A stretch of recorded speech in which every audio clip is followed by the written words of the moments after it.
scientists, Dr. Pumpkin here with another science video.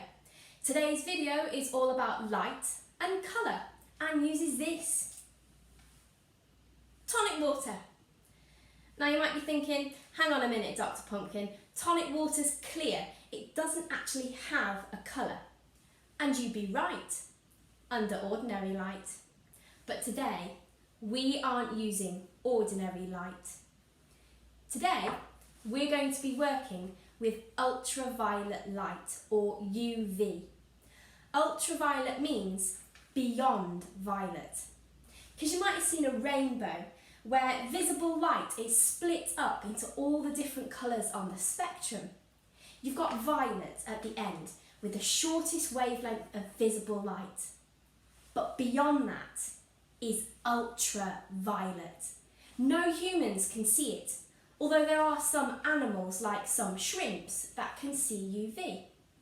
And I've got a special torch here that doesn't make visible light, it produces UV light.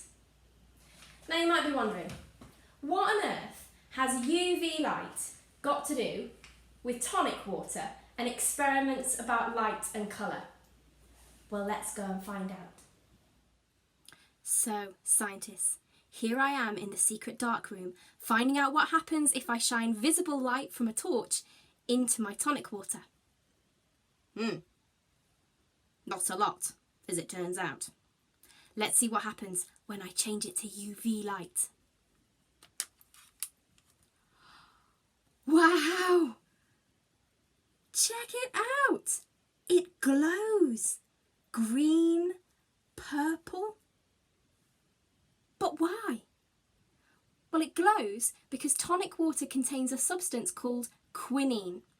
The quinine is absorbing the UV light, getting all excited, and then re-emitting it as visible light.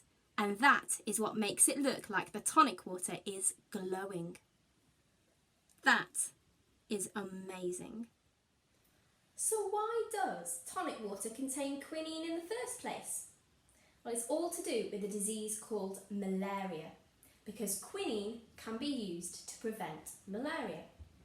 The British colonialists in India used to have to take special powders of quinine to prevent the disease, and they were disgusting. They were so bitter. The British, however, started to add soda water and sugar, and then over time some gin and a slice of lemon, and pretty soon the classic British G&T was born. If you'd like to do some experiments using black lights, you can find them online.